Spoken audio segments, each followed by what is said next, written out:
السلام عليكم ورحمة الله. الحمد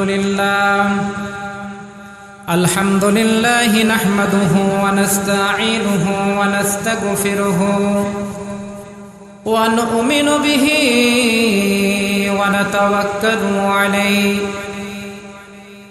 ونعوذ بالله من شرور أنفسنا من يهدي الله فلا مضل له ومن يضلله فلا هادي له ونشهد أن لا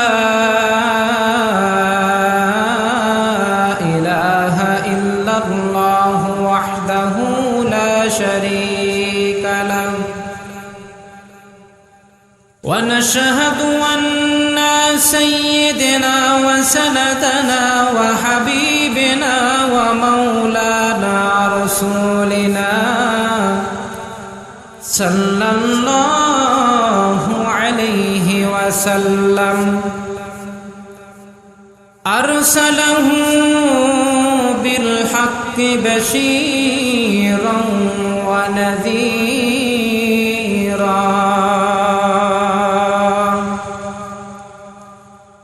وداعيا إلى الله بإذنه وسراجا منيرا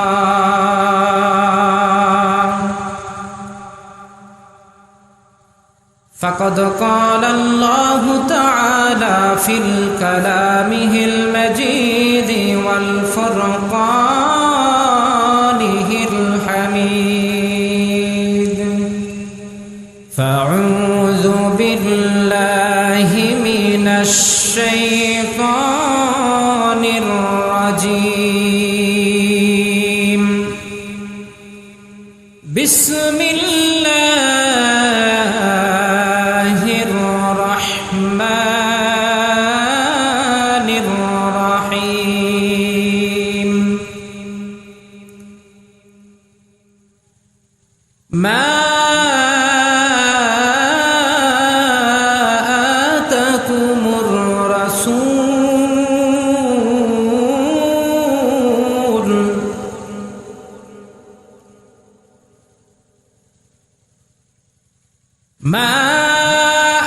آتاكم الرسول فخذوه وما نهاكم عنه فانتهوا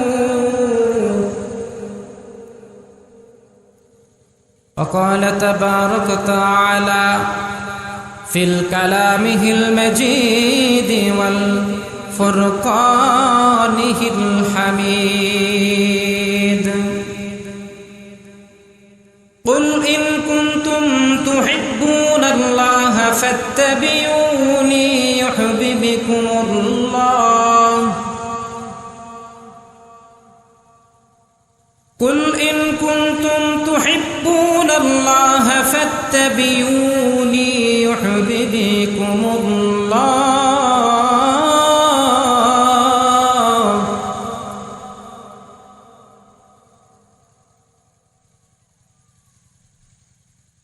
وقال تعالى في شان حبيبه آمنا ومخبرا إن الله وملائكته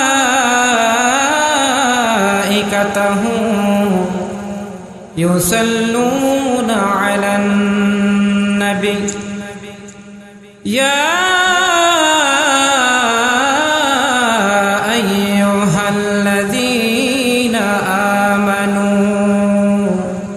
صلوا عليه وسلموا تسليما اللهم সবাই কণ্ঠ ছেড়ে سيدنا مولانا وعلى آل سيدنا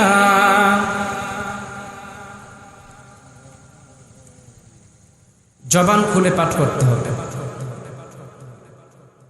যেনার প্রতি দুরূদ শরীফ পাঠ করা হচ্ছে উনি আমাদের ইমাম, উনি আমাদের কলেমার অংশ, উনি আমাদের সুপারিশকারী। যেনাকে সৃষ্টি না করলে আল্লাহ পাক কোনো কিছু সৃষ্টি করতেন না। সে প্যারা হাবিব, প্যারা রসুল, সরকারে দো আলম, নূরে মুজাসসাম হাবিবুল্লাহ হুজুর পাক সাল্লাল্লাহু আলাইহি ওয়াসাল্লাম, ওনার প্রতি দুরূদ শরীফ পাঠ করতে হবে মোহাব্বত সহকারে। সুবহানাল্লাহ। আসুন আমরা সকলে জবান খুলে পাঠ করি, আল্লাহুম্মা সাল্লি আলা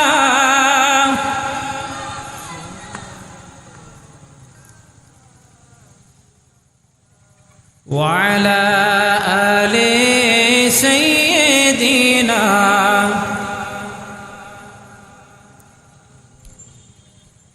কোথায় রইলেন নূর নবীজি,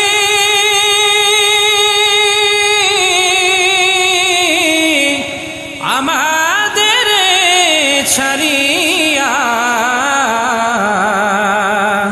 কোথায় রইলেন প্রাণের হাবিবি,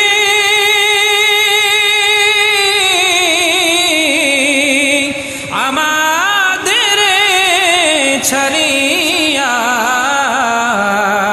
কি লাভ হবে আপনি বিহনে এ পাপের ধরায় বাঁচিয়া? আল্লাহুম্মা সকলে সাইয়্যিদিনা মাওলানা ওয়া আলা আলি সাইয়্যিদিনা। তুর পাহাড়ে মুসা নবীজি জোতা খুলে গণ্য হয়। তুর পাহাড়ে মুসা নবীজি জোতা খুলে গণ্য হয়।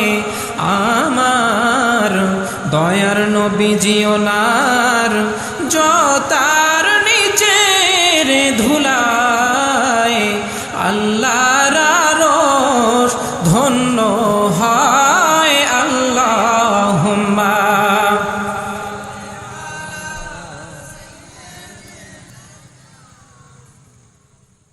ওয়া আলা আলি সাইয়্যিদিনা মাওলানা। অনন্ত অসীম প্রেমময় তুমি, বিচার দিনের স্বামী।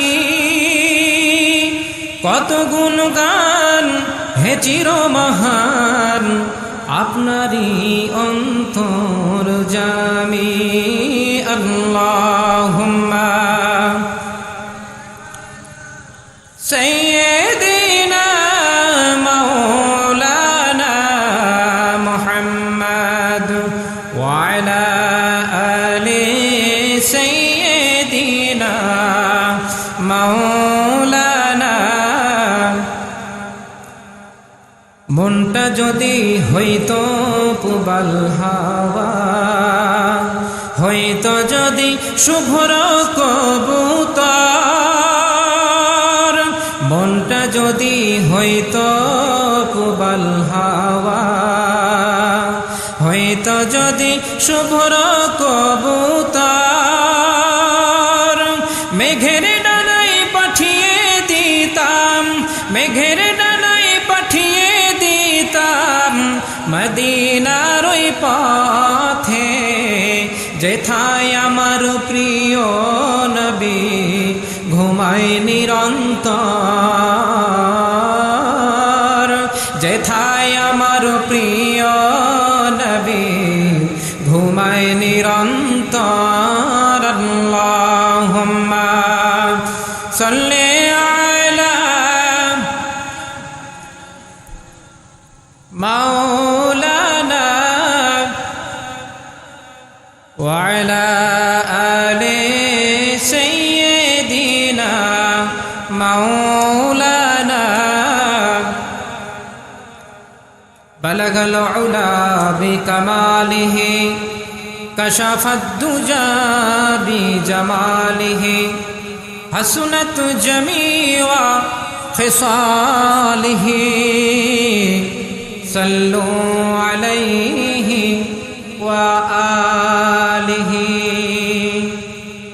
এর কাজে নিজেকে দিয়ে ছবি নিয়ে হে না খেয়ে দিন প্রচারের কাজে নিজেকে দিয়ে ছবি নিয়ে তায়েফের কাফেরেরা চিনল না সে আলো দুষ্ট ছেলেদের পিছু দিল লেলিয়ে পাথরে আঘাতে ক্ষত বিক্ষত হয়ে সারা শরীর দিয়ে রক্ত ঝরে হে রাসূল তোমাকে ভুলি আমি কেমন করে হে রাসূল তোমাকে ভুলি আমি কেমন করে নাহমাদুহু ওয়া নুসাল্লি আলা রাসূলিহিল কারীম ওয়া শাইখিনা ওয়া মুরশিদিনা ওয়া আহলি বাইতিহিল কারীম আলাইহিস সালাম। শুকরিয়া মহান রব্বুল আলামিন ওনার বারকাহে যে আল্লাহ পাক তাবারক ওয়া তাআলা জাল্লা শান আমাদেরকে বিরাট ইসালে সোয়াব পবিত্র ওরস শরীফ সম্মানিত এই মাহফিলে যিনি জিন্দা ওলি, যিনি কামিল ওলি, পীরে মোকাম্মেল কামেল মরহুম খন্দকার মুজাফফর হোসেন রহমাতুল্লাহি আলাইহি, উনি আমাদের পাশেই বিশ্রাম নিচ্ছেন। কথা বলুন ঠিক না বেটি? 101তম এই ওরস মোবারকে আমরা বসতে পেরেছি, আসতে পেরেছি। আল্লাহ পাক তাবারক ওয়া তাআলা জাল্লা শান আমাদেরকে কবুল ও মঞ্জুর করেছেন। এর জন্য আমরা সবার শুকরিয়া আদায় কল্পে মন প্রাণ উজাড় করে জোরসোরে বলি আলহামদুলিল্লাহ। মানুষজন খুবই কম প্যান্ডেলে, কিন্তু রহমত কি আল্লাহ পাকের আল্লাহ পাকের রহমত কি কম দিবেন? মনে রাখতে হবে আমাদের একটি কথা, যে আল্লাহ পাক রব্বুল আলামিন যাদেরকে কবুল করেছেন তারা আমরা এখানে আসতে পেরেছি। কথা বলুন ঠিক না বেটি? এতে কোনো সন্দেহ আছে? আল্লাহ পাক আমাদেরকে কবুল করেছেন, মঞ্জুর করেছেন, মেহেরবানি করেছেন, তদ অনুযায়ী আমরা এখানে আসতে পেরেছি। বলি আবার আলহামদুলিল্লাহ। আলহামদুলিল্লাহ পাঠ করলে পুলিশে ধরবে? জেল জরিমানা? আলহামদুলিল্লাহ পাঠ করলে পুলিশে ধরবে না, জেল জরিমানা হবে না। সোয়াব আছে কি না বাবা? সোয়াবের আশায় আমরা সকলে আবারও বলি আলহামদুলিল্লাহ। খুশি হলেন কে? অল মাইটি পাওয়ারফুল আল্লাহ পাক সুবহানাহু ওয়া তাআলা উনি। কথা বলুন ঠিক না বেটি? রিজিকের মালিক কে? হায়াতের মালিক কে? এখানে এসেছেন, ক্ষমতা দিয়েছেন কে? এখান থেকে আখিরি মোনাজাত করে আমরা বাড়িতে ফিরে যাব, ক্ষমতা দিবেন কে? অল মাইটি পাওয়ারফুল আল্লাহ পাক সুবহানাহু ওয়া তাআলা। কথা বলুন ঠিক না বেটি? সম্মানিত হাজিরিন, আল্লাহ পাক আমাদেরকে অনেক ভালো রেখেছেন। কেমন ভালো রেখেছেন? অনেকে রোগে আক্রান্ত হয়ে বিছানার সাথে, মৃত্যুর সাথে পাঞ্জা লড়ছেন। কথা বলুন ঠিক না বেঠিক? সম্মানিত হাজিরিন, বিরক্ত হলেন? আমি একটু সাজিয়ে নিচ্ছি কথাগুলো। কথা হবে কার? আল্লাহ পাকের। কথা বলুন ঠিক না বেঠিক? কথা হবে কার? আল্লাহ পাক সুবহানাহু ওয়া তাআলা, ওনার কথা হবে। সেই কথাগুলো আমাদের কিভাবে শুনতে হবে? আদবের সহকারে। কথা বলুন ঠিক না বেঠিক? এই মাহফিলে বসে যদি আমরা আদব রক্ষা না করি, তাহলে এর যা যা খায়ের বরকত নিয়ামত থেকে আমরা বঞ্চিত হব, আমরা কিন্তু পাবো না। কথা বলুন ঠিক না বেঠিক? সম্মানিত হাজিরিন, আমরা এমন এক ব্যক্তিত্ব, ওনাকে উদ্দেশ্য করে ওরস মোবারকে আমরা এসেছি। উনি খাস একজন আল্লাহ পাকের ওলি ছিলেন। কথা বলুন ঠিক না বেঠিক? ওনার জীবনে অনেক কারামত আছে কিনা? ওলি আল্লাহরা আছেন, অস্বীকার করা যাবে? ওলি আছে, অস্বীকার করতে পারবেন? একটু হাঁ হো করেন। কেননা বাবা, একটা কথা মনে রাখবেন, মুরগি যখন ডিম পারে, পাশে মুরগির একটা প্রাণীর ভিতরে পুরুষ, সেটাকে কি বলা হয়? মোরগ। মুরগি যখন ডিম পারে, মোরগ কিন্তু পাশে এসে তাকে আশ্বস্ত করে, কক কক কক কক কক কক করতে থাকে যে তুমি ডিম পারো, চিন্তার কোনো কারণ নাই, আমি পাশে আছি। কথা বলুন ঠিক না বেটি? ঠিক না? বক্তা যখন ওয়াজ করবে, শ্রোতাদের একটা দায়িত্ব হলো একটু কক কক করেন, মানে সুবহানাল্লাহ আলহামদুলিল্লাহ পড়েন। পারবেন তো? বলেন ইনশাআল্লাহ। বাস, তাতেই খুশি। সম্মানিত হাজিরিন, এখানে অসংখ্য ফেরেশতারা নাজিল হয়েছেন, সন্দেহ আছে? ফেরেশতাদেরকে যদি আগামীকাল যদি এরকম মাইকিং করেন, হে ফেরেশতারা, আমি অমুক, আমার ঘরে লাঞ্চ টাইম দুপুরবেলা তোমাদের একটা দাওয়াত আছে, ভালো মন্দ খাওয়াবো। হে ফেরেশতারা, তোমরা দুপুরের দিকে আমার বাড়িতে চলে এসো। কোনো ফেরেশতা আসবে, একটু খেয়াল করবেন। এগুলো মাহফিলগুলো হেদায়েত হওয়ার মাহফিল। কথা বলুন ঠিক না বেঠিক? একটু মনোযোগ। যদি মাইকিং করা হয়, হে ফেরেশতারা, আগামীকাল তোমাদের দুপুরবেলা আমার ঘরে খাবারের ব্যবস্থা করা হয়েছে, কোনো ফেরেশতা কি আসবে? যদি মাইকিং করা হয়, হে মশা বাহিনী, আগামীকাল দুপুরবেলা আমার ঘরে তোমাদের দাওয়াত, যত ছোট আকিরার মশা আছো, এই মশাগুলো আমার ঘরে আসো, তোমাদের জন্য ভালো খাবারের ব্যবস্থা করা হয়েছে, কোনো মশা আসবে?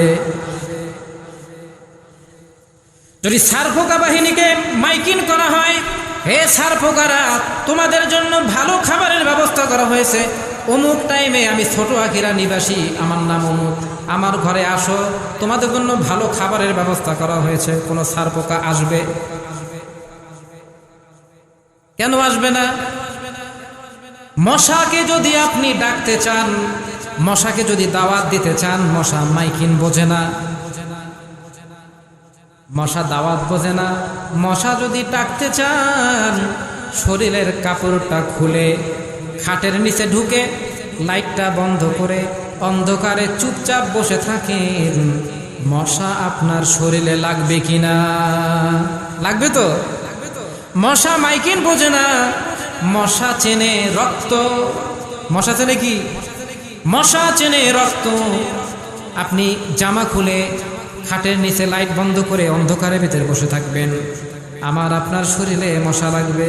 কেননা বুঝতে হবে, মশা মাইকিং বোঝে না, মশার খোরাক হলো রক্ত, ও রক্ত পাইলে ওই রক্তের কাছে ছুটে যাবে। কথা বলুন ঠিক না বেটি? সারপোকা মাইকিং বোঝে না, সারপোকাকে যদি আপনি দাওয়াত দিতে চান, সারপোকা দাওয়াত বোঝে না। সারপোকাকে যদি আপনি চান, রাতের বেলা যখন ঘুমিয়ে যায়, তখন খাটের কোনায়, জাজিমের কোনায়, বালিশের কোনায় তালাশ করবেন সারপোকা পাওয়া যাবে কিনা। ফেরেশতারা মাইকিং বোঝে না, হে ফেরেশতারা, তোমরা আমার বাড়িতে আসো, তোমাদের জন্য ভালো খাবারের ব্যবস্থা করা হয়েছে। ফেরেশতারা মাইকিং বোঝে না। ফেরেশতাদেরকে যদি ডাকতে চান, আপনি বেশি বেশি সালাত ও সালাম পাঠ করেন, বেশি বেশি জিকির ফিকির করা শুরু করে দেন, ফেরেশতারা ওইখানে পঙ্গপালের মতো ছুটে আসবে। সুবহানাল্লাহ বলেন। সম্মানিত হাজিরিন, এই যে একটা আমরা মাহফিলে বসেছি, এই মাহফিলের নাম হলো রিয়াজুল জান্নাত। সুবহানাল্লাহ। এই জায়গার নাম কি? রিয়াজুল জান্নাত, জান্নাতের বাগান। এখন আপনাদের কাছে আমার প্রশ্ন, জান্নাতের ভিতরে নেককার যাবে না বদকার যাবে? নেককার যাবে কিনা? জান্নাতের ভিতরে নেককার যাবে, বদকারের কোনো স্থান জান্নাতে নাই। কথা বলুন ঠিক না বেঠিক? এই মাহফিলের প্যান্ডেলে প্রবেশদ্বার একটা আছে কিনা? প্রবেশদ্বার আছে কিনা? একটা দরজা আছে কিনা? প্রবেশদ্বার, এই দরজার কাছে ফেরেশতারা দাঁড়িয়ে গিয়েছে। ফেরেশতারা বলে, আল্লাহ পাক, এটা তো রিয়াজুল জান্নাত, এই জান্নাতের ভিতরে অমুক অমুক ব্যক্তি ঢুকছে। সেই ব্যক্তি তো গুনাহগার, বদকার, রিয়াকার, সিয়াকার, পাপিষ্ঠ বান্দা। সে এই জান্নাতের বাগানের ভিতর কিভাবে ঢুকবে? আল্লাহ পাক বলতেছেন, হে ফেরেশতারা, তুমি যে এই মাহফিলের প্রবেশদ্বার, এই গেটের কাছে তোমরা দাঁড়িয়েছিলে, অমুক অমুক নামে যারা কঠিন গুনাহগার রয়েছে, ওনাদের গুনাহগুলো তোমরা একটা বস্তার ভিতরে ভরে একটা গাঠুরি বানাইয়া তোমরা ওই প্রবেশদ্বার, ওই মাহফিলের প্যান্ডেলের দরজার কাছে এই গুনাহগুলো নিয়ে তোমরা দাঁড়িয়ে থাকবে। কতক্ষণ পর্যন্ত?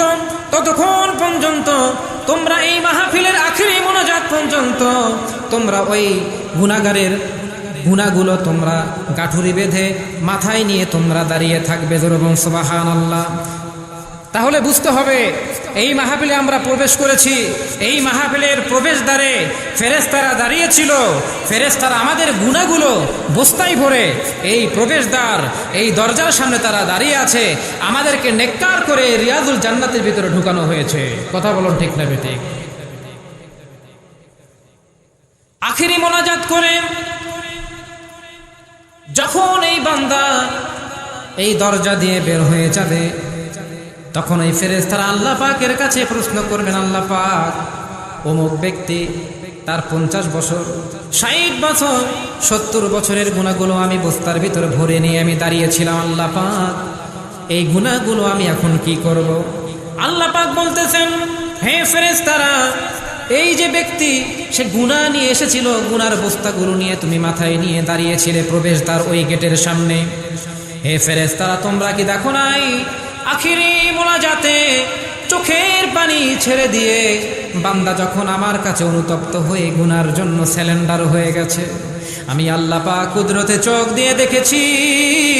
কুদরতি চোখ দিয়ে দেখে আমি ওই বান্দাকে কবুল করে নিয়েছি।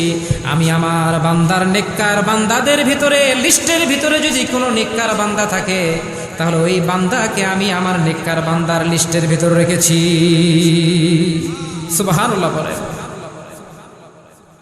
আল্লাহ পাক এই গুনাহগুলো নিয়ে কি করব? ফেরেশতারা এই কথার জবাবে আল্লাহ পাক সুবহানাহু ওয়া তাআলা বলেন, হে ফেরেশতারা, এই গুনাহগুলো যে বস্তার ভিতর নিয়ে তোমরা দাঁড়িয়েছিলে, এই গুনাহগুলো নেকিতে পরিণত করে এই বান্দার আমলনামায় তোমরা যোগ করে দাও। উপকার আছে কিনা? ফায়দা আছে কিনা? যারা বাহিরে ঘোরাফেরা করছেন ফায়দা পাবেন, পশ্চিমকালও নয়। আসুন মাহফিলে বসুন। এই মাহফিল আল্লাহওয়ালা হওয়ার মাহফিল, কুনু রব্বানিন, আল্লাহওয়ালা হওয়ার মাহফিল। জোরবন সুবহানাল্লাহ। এই মাহফিলে ওলি আল্লাহদের রুহানিয়াত রয়েছে। কথা বলুন ঠিক না বেঠিক? ওলি আল্লাহদের নেজবাত রয়েছে, ওলি আল্লাহদের রুহানি দৃষ্টি রয়েছে। কথা বলুন ঠিক না বেঠিক? সম্মানিত হাজিরিন, আমরা গুনাহগার। আমাদের গুনাহ করতে করতে দেহখানা জাহান্নামের খড়ি হয়ে গেছে। কারো সন্দেহ আছে কিনা? গুনাহ করতে করতে দেহখানা জাহান্নামের খড়ি হয়ে গেছে। এ প্রসঙ্গে একটি ঘটনা। হযরত মূসা কালিমুল্লাহ আলাইহিস সালাম, ওনার সম্প্রদায়ের সময়, ওনার যুগে দীর্ঘদিন যাবৎ বৃষ্টি হচ্ছে না। কি হচ্ছে না? বৃষ্টি হচ্ছে না। একটি কথা মনে রাখতে হবে, আকাশ থেকে বৃষ্টি এটা আল্লাহ পাকের নিয়ামত। কথা কথা বলুন ঠিক না বেঠিক? দীর্ঘদিন বৃষ্টি হচ্ছে না। মূসা কালিমুল্লাহ আলাইহিস সালাম ওনার নিকট তার উম্মতরা এসে বললেন, হে আল্লাহ পাকের রাসূল, হে আল্লাহ পাকের নবী কালিমুল্লাহ, আপনি আল্লাহ পাকের সাথে সাক্ষাৎ দেন। আল্লাহ পাকের কাছে যে বলুন, দীর্ঘদিন যাবত আসমান থেকে বৃষ্টি হচ্ছে না, মাটি ফেটে ফাগ হয়ে গেছে। মানুষের ভিতরে জীবন যাপনটা মানুষের কঠিন অবস্থানের ভিতরে মানুষ অবস্থান করছে। আপনি আল্লাহ পাকের কাছে যে বলুন, আসমান থেকে বৃষ্টি কেন হচ্ছে না? কালিমুল্লাহ আলাইহিস সালাম আল্লাহ পাকের সাথে তুর পাহাড়ে সাক্ষাৎ মোবারক করলেন। সাক্ষাৎ মোবারক করে বললেন, আল্লাহ পাক আসমান থেকে বৃষ্টি হচ্ছে না কেন, কারণটা কি, হাকিকতটা কি? মূসা কালিমুল্লাহ আলাইহিস সালাম ওনার প্রশ্নের জবাবে আল্লাহ পাক সুবহানাহু ওয়া তাআলা বলেন, হে কালিমুল্লাহ, হে কালিমুল্লাহ, আপনার এই সম্প্রদায়ের ভিতরে এমন এক পাপিষ্ঠ আছে, সে এমন কঠিন গুনাহ করেছে, এই গুনাহ করার কারণে আমি আসমান থেকে রহমত বন্ধ করে দিয়েছি। এ আল্লাহ পাক, আমি আল্লাহ পাক আসমান থেকে রহমত বন্ধ করার কারণে আসমান থেকে বৃষ্টি হচ্ছে না। তা আল্লাহ পাক সলিউশনটা কি? বৃষ্টি তো হচ্ছে না, সলিউশন তো একটা আছে। আল্লাহ পাক আপনি আমাদেরকে সলিউশনটা দেন। এই সলিউশনটা কি, কি করলে বৃষ্টি হবে? কথা বলুন ঠিক না বেটে? কালিমুল্লাহ আলাইহিস সালাম প্রশ্ন করার সাথে সাথে আল্লাহ পাক সুবহানাহু ওয়া তাআলা বলেন, হে কালিমুল্লাহ, ওই পাপিষ্ঠ ব্যক্তি যখন প্রকাশ্য দিবালোকে, উম্মতের প্রকাশ্য দিবালোকে আপনার হাতে হাত রেখে যতক্ষণ পর্যন্ত তওবা না করবে, ততক্ষণ পর্যন্ত আমি আসমান থেকে বৃষ্টি নাজিল করব না। আসমান থেকে বৃষ্টি নাজিল করব না। সত্য হলো প্রকাশ্য দিবালোকে এসে হাতে হাত রেখে, আপনার হাতে হাত রেখে তওবা করতে হবে, গুনার জন্য অনুতপ্ত হতে হবে। সত্য হলো এটা।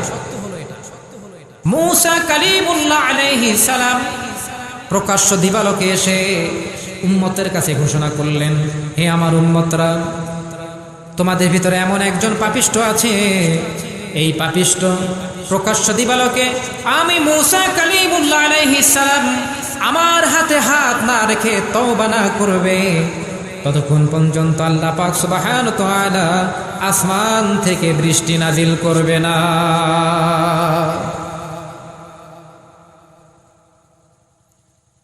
সকল উম্মত সমাবেত হয়ে জমিনের উপরে বিরাজ করছেন, সকলে ওখানে উপস্থিত। যে ব্যক্তি গুনাহ করেছেন, আল্লাহ পাকের সাথে নাফরমানি করেছেন, সেই ব্যক্তি একবার আসমানের দিকে তাকায়, একবার জমিনের দিকে তাকায়, একবার জমিনের দিকে তাকায়, একবার আসমানের দিকে তাকায়, আর আল্লাহ পাকের কাছে অনুতপ্ত হয়ে আল্লাহ পাকের কাছে করুণার দয়া চেয়ে বারে বারে প্রার্থনা করতে থাকেন, হে আল্লাহ পাক রব্বুল আলামিন, আমি গুনাহ করেছি, আমি বড় পাপিষ্ঠ, এই প্রকাশ্য দিবালোকে আমি কালিমুল্লাহ আলাইহিস সালাম ওনার কাছে কিভাবে যাব? আমি এখন কিভাবে যাব? প্রকাশ্য দিবালোকে আমি এখন কালিমুল্লাহ আলাইহিস সালাম ওনার হাতে হাত রেখে কিভাবে তওবা করব? এখানে মাসাল এক্সাম্পলটা হলো আমাদের এইভাবে বুঝতে হবে। কিভাবে বুঝতে হবে? যে আমরা এখানে যতগুলো মানুষ উপস্থিত হয়েছি, এখানে যদি বলা হয় সবচেয়ে পাপিষ্ঠ ব্যক্তিকে, আমরা কি পরিচয় দেব এখানে? আমি কি করছি আল্লাহ পাকের সাথে নাফরমানি, কতটুকু করছি এটা আমি নিজে জানি। কথা বলুন ঠিক না? যে যতটুকু নাফরমানি করছে মাওলার সাথে, সে একমাত্র নিজেই জানে সে কত বড় নাফরমান। কথা বলুন ঠিক না? ঠিক। মূসা কালিমুল্লাহ আলাইহিস সালাম উনি যখন ঘোষণা দিয়ে দিলেন, ঘোষণা দিয়ে দেওয়ার সাথে সাথে ওই বান্দা একবার আসমানের দিকে তাকায়, একবার জমিনের দিকে তাকায়, আর অনুতপ্ত হয়ে করুণার দৃষ্টি আল্লাহ পাকের কাছে চেয়ে বারে বারে আল্লাহ পাকের কাছে মনে মনে প্রার্থনা করে, আল্লাহ পাক প্রকাশ্য দিবালোকে আমি কিভাবে যাব, তওবা করব? আজকে যদি মূসা কালিমুল্লাহ আলাইহিস সালাম ওনার হাতে হাত রেখে যদি আমি তওবা করি, পরের দিন সকালবেলা আমি ইন্ডিকেট হয়ে যাব, আমাকে আঙ্গুল তুলে মানুষ বলবে এই যে মূসা কালিমুল্লাহ আলাইহিস সালাম, এই নবীর উম্মতের ভিতরে সবচাইতে বড় পাপিষ্ঠ হলো এই ব্যক্তি। আল্লাহ পাক আমি কি করব? কিছুক্ষণের ভিতরে মূসা কালিমুল্লাহ আলাইহিস সালাম দেখছেন আসমান মেঘাচ্ছন্ন হয়ে গেছে, আসমান থেকে অঝোর ভাবে বৃষ্টি নাজিল হয়ে গেছে।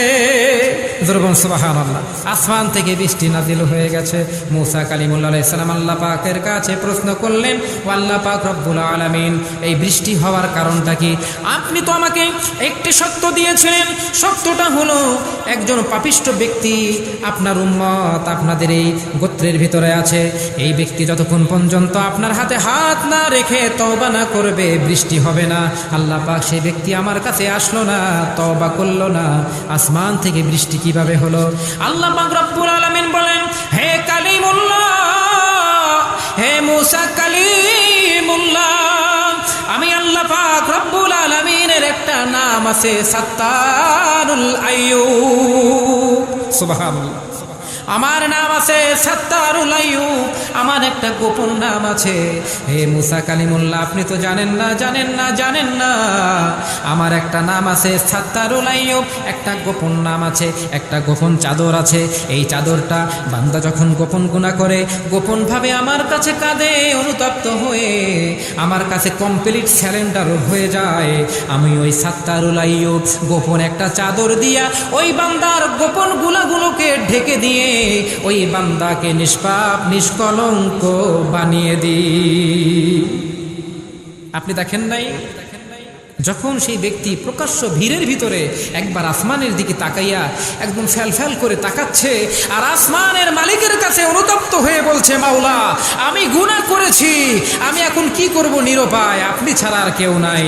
আপনি কি দেখেন নাই, আসমানের দিকে যখন সেই ব্যক্তি ফ্যাল করে তাকাচ্ছিল, আর চোখ বেয়ে দাড়ি বেয়ে গাল বেয়ে জমিন ভিজতেছিল, আমি আল্লাহ পাকের কাছে এত বেশি ভালো লেগেছে তার চোখের পানি, আমি ওই বান্দাকে ওই প্রকাশ্য ভিড়ের ভিতরে এই বান্দাকে ক্ষমা করে ওকে নেককার করে ওকে আমি মাফ করে দিয়েছি। দুরবন সুবহানাল্লাহ। সম্মানিত হাজিরিন, আল্লাহ পাকের রাসূল নূরে মুজাসসাম হাবিবুল্লাহ হুজুরে পাক সাল্লাল্লাহু আলাইহি ওয়াসাল্লাম বলেন, আত-তাইবু মিনাজ যামবি কামাল্লা জামবালাহু, যে খালিস ভাবে তওবা করলো, আল্লাহ পাকের কাছে অনুতপ্ত হলো, আত-তাইবু মিনাজ যামবি কামাল্লা জামবালা, যে একটি শিশু দুনিয়াতে ভূমিষ্ঠ হলে পাপ যেমন তাকে স্পর্শ করে না, সে একদম নিষ্পাপ মাসুম থাকে। একটা মানুষ যখন গুনাহ করার পর খালিস ভাবে তওবা করে, ওই বান্দা ওই বান্দিকে আল্লাহ পাক ওই নিষ্পাপ মাসুম সন্তানের মতো নিষ্পাপ বানায় দেয়। সুবহানাল্লাহ। সম্মানিত হাজিরিন, আমরা বসেছি ওলি আল্লাহর মাজার সংলগ্ন, ওলি আল্লাহর মাজারের পাশে। কথা বলুন, ঠিক না বেঠিক? ওলি আল্লাহর মাজারের পাশে যিনি এখানে শায়িত রয়েছেন, উনি জাগ্রত একজন পীরে কামেল মোকাম্মেল, যেরকম সুবহানাল্লাহি বিহামদিহি, জাগ্রত পীর ছিলেন। আল্লাহ পাক বলতেছেন, ওয়ালা তাকুলু লিমান ইয়াকতালু ফি সাবিলিল্লাহি আমওয়াত, যেরকম সুবহানাল্লাহ। যারা আল্লাহ পাকের মতপথের উপরে যারা ইন্তেকাল করে, মৃত্যুবরণ করে, তাদেরকে মৃত বলা যাবে না, তারা মরে নাই, তারা জিন্দা। যেরকম সুবহানাল্লাহ, তারা জিন্দা। যিনি শায়িত রয়েছেন উনি জিন্দা ওলি। সুবহানাল্লাহি বিহামদিহি। আমরা অনেকে ইতিহাস জানি না, ইতিহাস জানার চেষ্টা করি না। বাংলার জমিনে ইসলাম এসেছে ওলি আল্লাহর মাধ্যমে। সুবহানাল্লাহ বলেন। বাংলার জমিনে 360 আউলিয়া, বাংলার জমিনে যদি তাদের পদচিহ্ন না থাকতো, ইসলামের আসতো না। কথা বলুন, ঠিক না বেঠিক? ইসলামের আসতো না, ইসলামের কোনো বিষয় আমরা বুঝতে পারতাম না। আল্লাহ পাকের ওলিরা 360 আউলিয়া বাংলার জমিনে পদার্পণ করার কারণে আমরা ইসলাম চিনলাম, কোরআন বুঝলাম, আল্লাহকে চিনলাম, ওনার হাবিবকে চিনলাম। সুবহানাল্লাহ। আমরা সুন্নি মুসলমান। কি মুসলমান? সুন্নি মুসলমান মানে শূন্য মুসলমান। কথা বলুন ঠিক না বেঠিক? দেখেন কিছু উদাহরণ ওলি আল্লাহদের নিয়ে আজকে আলোচনা। যেহেতু এই মাহফিলটা হলেন ওলি আল্লাহর সাথে সম্পর্ক। কথা বলুন ঠিক না বেঠিক? আমাদের পূর্বপুরুষ তাদের যদি দলিল বের করেন দেখবেন পুরুষের আগে স্ত্রী ছিল আর নারীদের আগে শ্রীমতী ছিল। আপনি কিছু কয়েক পুরুষের আপনার দলিল যদি কারো কাছে থাকে এই দলিলটা বের করে দেখবেন পুরুষের আগে স্ত্রী ছিল, মেয়েদের আগে শ্রীমতী ছিল। বাবা ঠিক না বেঠিক? মদিনাতুল মুনাওয়ারায় যিনি সাইয়্যিদুল মুরসালিন, ইমামুল মুরসালিন, খাতামান নবীন, নূরে মুজাসসাম হাবিবুল্লাহ হুজুরে পাক সাল্লাল্লাহু আলাইহি ওয়াসাল্লাম এক মুষ্টি মাটি, কয় মুষ্টি? এক মুষ্টি মাটি খাজা মুঈনুদ্দিন চিশতি আজমেরী সঞ্জরি রাহমাতুল্লাহ আলাইহি ওনার কাছে দিয়ে বললেন, হে খাজা সাহেব, এই এক মুষ্টি মাটি আমি আপনাকে হাদিয়া দিলাম। এই এক মুষ্টি মাটি দুনিয়ার যে এলাকার মাটির সাথে আমার হাদিয়া দেওয়া মাটির সাথে মিল হয়ে যাবে, সেইখানে ইসলামের ঝান্ডা উত্তোলন করবেন, সেইখানে ইসলামের দাওয়াত দিবেন, সেইখানে ইসলামের শাশ্বতী বাণী, সেইখানে তাওহীদ একাত্মবাদের বাণীগুলো আপনি পৌঁছায়া দিবেন। এটা হলো আপনার দায়িত্ব।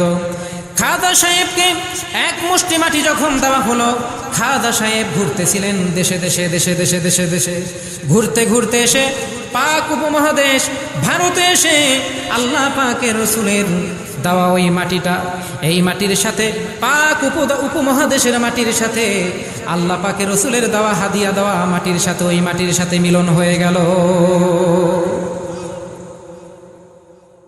কিন্তু খাজা সাহেব দেখলেন যেইখানে আমি ইসলামের পতাকা যেইখানে আমি পুতব, যেইখানে আমি ইসলামের ঝান্ডা উত্তোলন করব, সেইখানে কোনো মুসলমানের কোনো বালাই নাই, সেইখানে সবাই মূর্তি পূজারী মুশরিক, সেইখানে হিন্দু সম্প্রদায়, সেইখানে কোনো মুসলমানের বালাই নাই। আল্লাহ পাকের রসুলের সাথে আবার সাক্ষাৎ হলো। আল্লাহ পাকের রসুলকে জিজ্ঞেস করা হলো, ইয়া রাসূলুল্লাহ, হাবিবাল্লাহ সাল্লাল্লাহু আলাইহি ওয়াসাল্লাম, এইখানে আপনি আমাকে পাঠিয়েছেন, এইখানে কোনো মুসলমানের কোনো বালাই নাই। আল্লাহ পাকের রসুল নূরে মুজাসসাম হাবিবুল্লাহ হুজুরে পাক সাল্লাল্লাহু আলাইহি ওয়াসাল্লাম খাজা সাহেবকে আদেশ করলেন, হে খাজা সাহেব, আপনি ওই চলে যান পাক উপমহাদেশে সবচাইতে বড় যে মন্দিরটা আছে এই মন্দিরের ভিতরে আপনি প্রবেশ করুন। খাজা সাহেব প্রবেশ করলেন বিশাল পাক উপমহাদেশে এই বিশাল বড় সবচাইতে যে মন্দিরটা, এই মন্দিরের ভিতরে খাজা সাহেব প্রবেশ করলেন। প্রবেশ করার পর দেখলেন ওইখানে সব মুশরিক যারা, মূর্তি পূজারী যারা, তারা মূর্তির সামনে সিজদারত অবস্থায় রয়েছেন। খাজা সাহেব দেখছেন যে প্রতিমার সামনে তারা সিজদারত অবস্থায় রয়েছে, তারা খাবার দিয়েছে, পায়েস দিয়েছে, ফল দিয়েছে, বিভিন্ন রকমের খাবারের আঞ্জাম তারা ওখানে করেছে। খাজা সাহেব ওইখান থেকে ঠিক মূর্তি বরাবর এসে দাঁড়িয়ে মূর্তির সম্মুখে দাঁড়িয়ে অঝর নয়নে কান্না করেছে। সুদর্শন চেহারার মানুষ আল্লাহ পাকের ওলি খাজা সাহেব চোখের পানি ছেড়ে দিয়ে কান্না করেছেন। ওইখানে যিনি পূজাটাকে নিয়ন্ত্রণ করেছেন ওই ব্যক্তি উঠে বলতেছেন, আপনি কে হুজুর? আপনার নিশ্চয়ই ক্ষুধা লেগেছে, আপনি কান্না করছেন কেন? আপনার কিসের কষ্ট, কিসের ঝামেলা, আপনি কেন কান্না করছেন? খাজা সাহেব বললেন, যারা তোমরা এই মূর্তিকে তোমরা সিজদা করেছো, মূর্তির সামনে তোমরা খাবার দিয়েছো, এই যে দেখো যে তোমরা প্রতিমাকে সিজদা করছো, প্রতিমাকে তোমরা মাবুদ বলে স্বীকৃতি দিচ্ছ, এই প্রতিমার সামনে কিছুক্ষণ আগে শিয়াল খাবার টেনে নিয়ে গেল, কুকুর খাবার টেনে নিয়ে যাচ্ছে। এই যে দেখো পিপিলিকা কাতারবদ্ধ হয়ে পিপিলিকা খাবারগুলো টেনে নিয়ে যাচ্ছে। তোমার এমন এক মাবুদের উপাসনা করো, এমন এক মাবুদের তোমরা সিজদা করো, এমন এক মাবুদকে তোমরা ইলাহ হিসেবে মেনে নিয়েছো। তোমার মাবুদ একটা পিপিলিকার মুখ থেকে খাবার কেড়ে নেওয়ার তোমার ক্ষমতা তোমার মাবুদের নাই। কথা বলুন ঠিক না বেঠিক? কেমন তোমার মাবুদ? কিছুক্ষণ আগে শিয়াল খাবার টেনে নিয়ে গেল। কেমন তোমার মাবুদ শিয়ালের মুখ থেকে খাবার টেনে কেড়ে নেওয়ার তোমার মাবুদের ক্ষমতা নাই। এই কথা বলার সাথে সাথে ইসলামের ইতিহাস সাক্ষী খাজা সাহেবের জীবন পড়ে দেখবেন, এইখানে ওই মন্দিরে 1 লক্ষ নয়, 2 লক্ষ নয়, 20 লক্ষ নয়, 50 লক্ষ নয়, ওইখানে 1 কোটি হিন্দু খাজা সাহেবের হাতে হাত রেখে কলেমা শরীফ লা ইলাহা ইল্লাল্লাহু মুহাম্মাদুর রাসূলুল্লাহ সাল্লাল্লাহু আলাইহি ওয়াসাল্লাম পাঠ করে 1 কোটি হিন্দু ওনার হাতে হাত রেখে মুসলমান হয়েছে।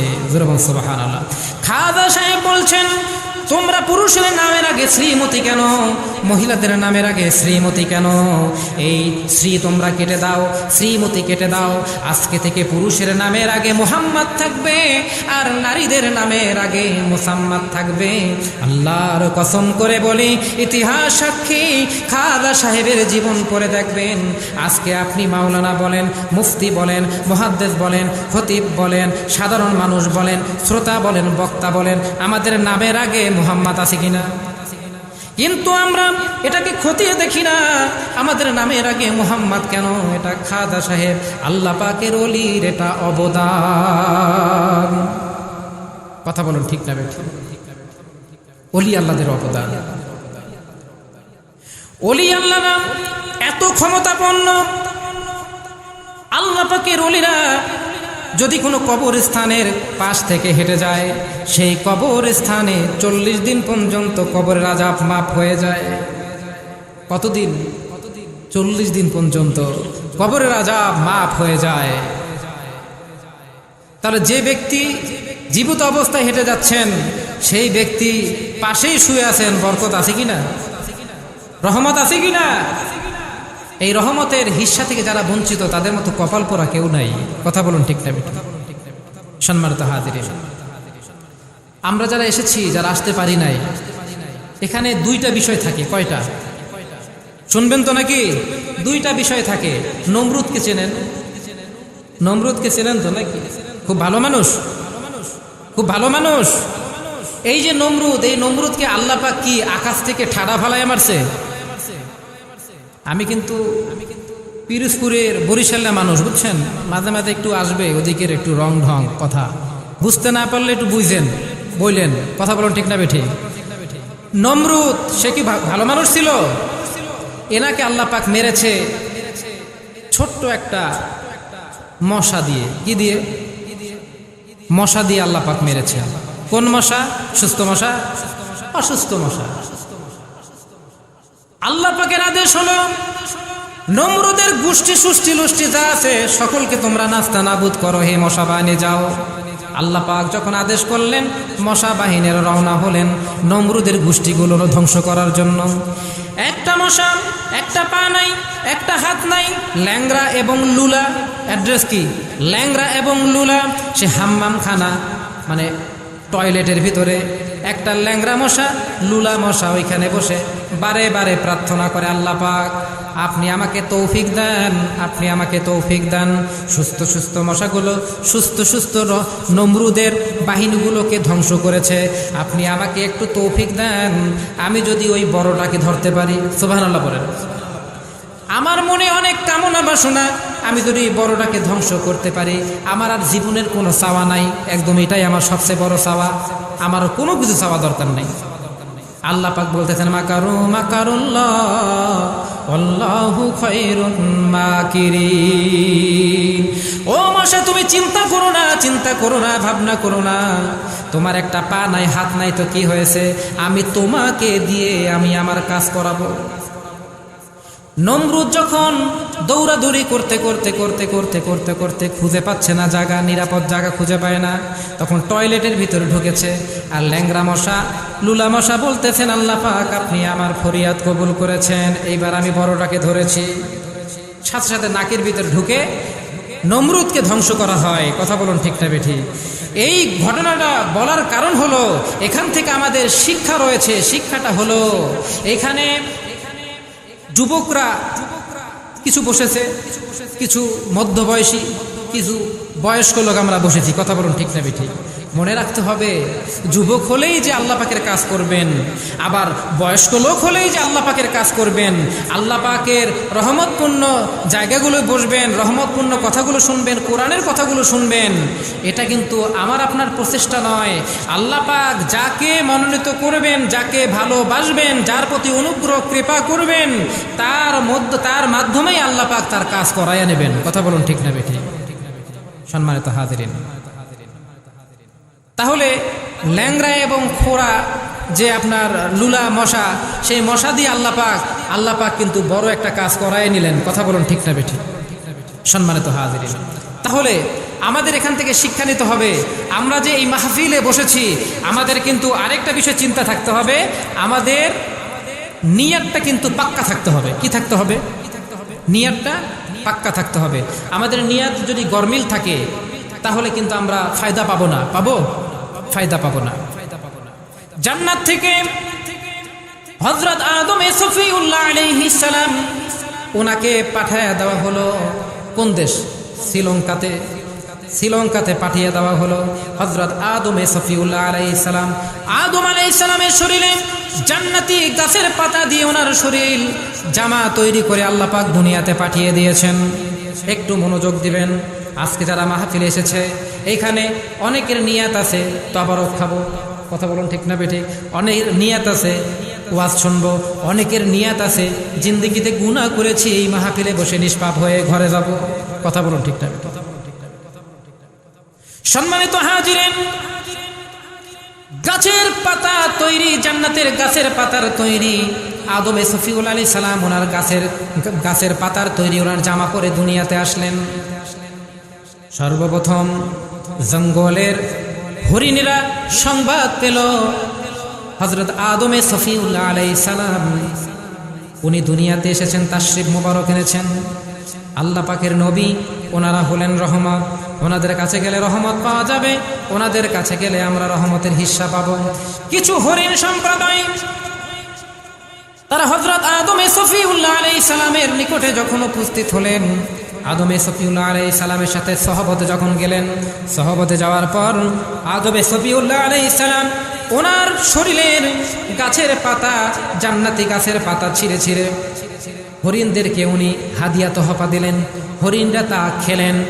খাবার সাথে সাথে তারা জঙ্গলের দিকে যখন ফিরে গেলেন, জঙ্গলের মাঝপথে যখন অতিক্রম করলেন, তারা দেখতে পেল এই হরিণের ভিতরে এই যে দলটা আদম আলাইহিস সালামের সাথে সাক্ষাৎ করেছে, তাদের ভিতরে, এই দলের ভিতরে 3টা পরিবর্তন আসলো। কয়টা?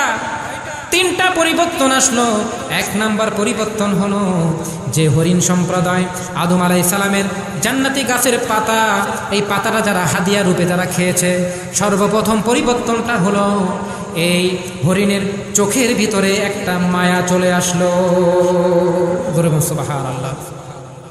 এক বড় ভাই ছিলেন আমার, প্রতিবেশী বড় ভাই, উনি স্টেটমেন্ট দিচ্ছেন, উনি নৌবাহিনীতে জব করতেছিলেন। ওনাদের একটা মিশন ছিল, মিশনে আসার পথে নৌপথে আসতেছিলেন।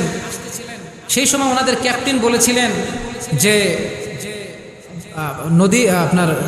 নদীর ধারে অনেক হরিণের পাল যাচ্ছে, এখান থেকে তারা হরিণ শিকার করবে। অনেক নৌবাহিনীরা তারা কি করলেন, এই বন্দুক তাক করে হরিণ শিকার করার জন্য যখন শুট করা হচ্ছে, তখন আমার এই ভাইজান আমাকে স্টেটমেন্ট দিচ্ছেন, একটি হরিণ নদীর ধারে আমার দিকে এমনভাবে তাকালো, তার চোখের ভিতরে এমন একটি তীব্র মায়া রয়েছে, আমি শুট করতে পারি নাই, আমি গুলি ছুটতে পারি নাই, আল্লাহর কসম এই হরিণের চোখের ভিতরে এমন মায়া আছে। সুবহানাল্লাহ। আদম সফিউল্লাহ আলাইহিস সালাম ওনার শরীরের গাছের পাতা ভক্ষণ করার সাথে সাথে এই হরিণের ভিতরে সর্বপ্রথম পরিবর্তন আসলো, চোখের ভিতরে আল্লাহ পাক মায়া দান করেছে। 2 নাম্বার হলো, তাদের ভিতরে যে পরিবর্তন আসলো, সেই পরিবর্তনটা হলো তাদের শরীরে যে গোস্তটা রয়েছে, মাংস নয়। একটা কথা মনে রাখবেন, আসলে মাহফিলগুলো হলো একটা ক্লাসের মতন। কথা বলুন ঠিক না বেঠিক? আপনারা ছাত্র, আমরা শিক্ষক।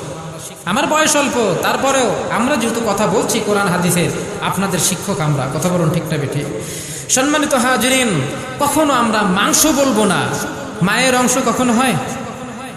আপনি যেটা খাচ্ছেন সেটা কি মায়ের অংশ কখনো হয়? বলতে হবে গোস্ত। কি বলতে হবে? গোস্ত। এই আকীদা ঠিক লাগে, ঠিক আছে? সম্মানিত হাজিরিন, হরিণের গোস্ত, গোস্তের ভিতরে 2 নাম্বার যে পরিবর্তন, হরিণের গোস্তের ভিতরে আল্লাহ পাক রব্বুল আলামিন অনেকটা স্বাদ রেখেছেন, তা অন্য কোনো হালাল প্রাণীর ভিতর রাখে নাই। কথা বলুন ঠিক না বেঠিক? 3 নাম্বার হলো হরিণের নাভি বলে মৃগী নাভি কস্তুরী, যেটা তীব্র একটা সুঘ্রাণ। এই মৃগী নাভি কস্তুরী এই হরিণের ভিতরে আল্লাহ পাক দান করলেন। সুবহানাল্লাহ। এই 3টা নিয়ামত। কয়টা? 3টা নিয়ামত। 3টা নিয়ামত পেয়ে হরিণের দলগুলো যখন গহীন বনের ভিতরে অতিক্রম করলেন, অন্য হরিণের সম্প্রদায়, হরিণ সম্প্রদায়, তারা দেখলেন তাদের ভিতরে 3টা পরিবর্তন। চোখের ভিতরে মায়া, শরীরের ভিতরে ঘ্রাণ, 3টা পরিবর্তন তারা দেখতে পেলেন। এই হরিণেরা ওই হরিণের পালদেরকে বললেন, দলদেরকে বললেন, ভাই তোমাদের ভিতরে এই পরিবর্তন কিভাবে আসলো? এই হরিণেরা বললেন, তোমরা কি জানো না দুনিয়ার জমিনে আল্লাহ পাকের একজন নবী হযরত আদম সফিউল্লাহ আলাইহিস সালাম উনি দুনিয়াতে তাশরীফ মোবারক এনেছে। দুনিয়াতে তাশরীফ মোবারক এনেছেন আল্লাহ পাকের নবী। ওনার কাছে সহবতে যাওয়ার পর ওনার শরীরে জান্নাতি গাছের পাতার জামা ছিল, এইখান থেকে পাতা ছিঁড়ে আমাদেরকে হাদিয়া দেওয়ার পর আমরা এটা খাবার পর আমাদের শরীরের ভিতরে 3টা পরিবর্তন আসলো। সাথে সাথে এক ঝাঁক হরিণ, তারা এই 3টা নিয়ামত নেওয়ার জন্য, 3টা নিয়ামত লাভের জন্য এক ঝাঁক হরিণ আল্লাহ পাকের নবী হযরত আদম সফিউল্লাহ আলাইহিস সালামের কাছে উপস্থিত হলেন। আদম সফিউল্লাহ আলাইহিস সালাম, যিনি আমাদের আদি পিতা, উনি কি করলেন? শরীর থেকে জামার পাতা, এই পাতা ছিঁড়ে ছিঁড়ে ওই হরিণ সম্প্রদায়কে, হরিণদেরকে খেতে দিলেন। হরিণরা খেয়ে তারা দেখলেন জঙ্গলের মাঝপথে যখন আসলেন তারা 2টা পরিবর্তন উপলব্ধি করতে পারলেন, 3টা নয়। তার সর্বপ্রথম যে হরিণরা আসলেন তারা নিয়ামত পাইছে কয়টা? আর এরা পাইছে কয়টা? 2টা। তারা চিন্তিত হয়ে গেলেন। হযরত আদম সফিউল্লাহ আলাইহিস সালামের কাছে প্রশ্ন করা হলো, হে আদম সফিউল্লাহ আলাইহিস সালাম, সর্বপ্রথম যে হরিণ সম্প্রদায় এসেছিলেন, এই হরিণ সম্প্রদায় তারা নিয়ামত পাইল 3টা, আমরা পাইলাম 2টা।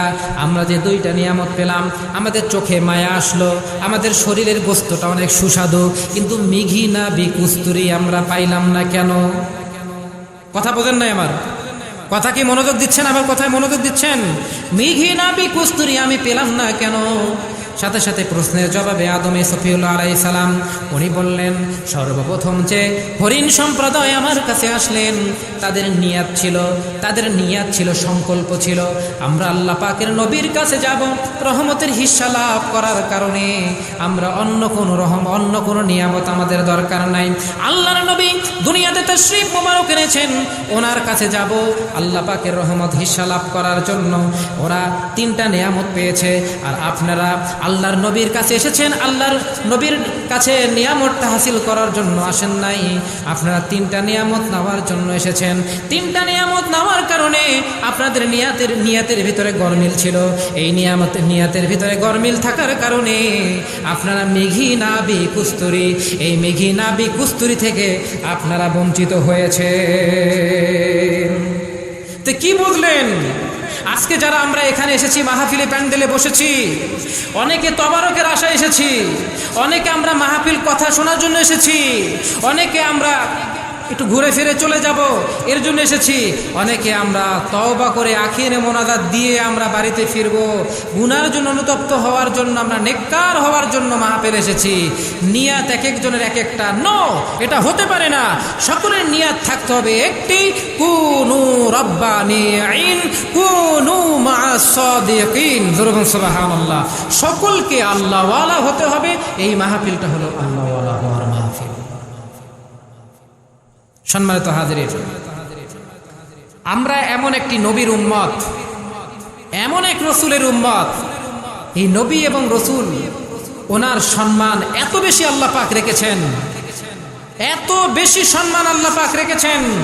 আল্লাহ পাক বলতেছেন, কেউ যদি মুসলিম, কেউ যদি ইমানদার হতে চায়, দিন ইসলামের দিকে দীক্ষিত হতে চায়, সর্বপ্রথম তাকে কলেমার স্বীকৃতি দিতে হবে। কথা বলুন ঠিক না বেঠিক? কলেমার স্বীকৃতি দিতে হবে।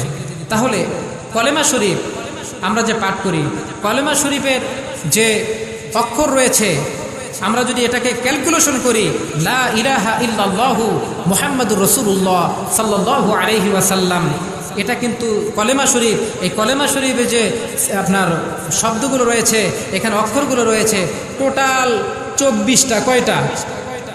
24টা। সর্বপ্রথম 12টা অক্ষর তাওহীদ, একত্ববাদ, লা ইলাহা ইল্লাল্লাহু। এই 12টা অক্ষর লা ইলাহা ইল্লাল্লাহ, এটা লিখতে লাগে 12টা অক্ষর। আমার আলোচনা কিন্তু মূলে চলে যাচ্ছি আমি। লা ইলাহা ইল্লাল্লাহ লিখতে লাগে 12টা অক্ষর। মুহাম্মাদুর রাসূলুল্লাহ সাল্লাল্লাহু আলাইহি ওয়াসাল্লাম লিখতে লাগে 12টা অক্ষর। আল্লাহ পাক বলছেন, এই যে কলেমা, এই কলেমা শরীফে 12টা অক্ষর হলো তাওহীদ। 12টা অক্ষর কি? সর্বপ্রথম 12টা অক্ষর কি? তাওহীদ, একত্ববাদ। আর বাকি যে শেষের যে 12টা অক্ষর মুহাম্মদ রাসূলুল্লাহ সাল্লাল্লাহু আলাইহি সাল্লাম, এটা হলো রিসালাত। এটা কি? রিসালাত। তাহলে তাওহীদ এবং রিসালাত সমন্বয়ে কলেমা শরীফ। কথা বলুন ঠিক না বেঠিক? আল্লাহ পাক বলেন, কেউ যদি লা ইলাহা ইল্লাল্লাহ সারাটা জীবন পাঠ করে, সে ইমানদার হতে পারবে না। পারবে? তাকে রিসালাতের স্বীকৃতি দিতে হবে। মনে রাখতে হবে, আল্লাহ পাক যদি 12টা অক্ষরে ঈমান হয়, আর বাকি 12টা অক্ষর মুহাম্মদ রাসূলুল্লাহ, এই 12টা অক্ষর আমাদের নবী ঈমান। কথা বলুন ঠিক না বেঠিক? 12 12 24 অক্ষর মিলে যেখানে ঈমান নিহিত, আল্লাহ পাক রব্বুল আলামিন ওনার নবীজির শান, মর্যাদা, মর্তবা এত বেশি বুলন্দ করে দিয়েছেন। আল্লাহ পাক বলতেছেন, বিসমিল্লাহির রহমানির রহিম।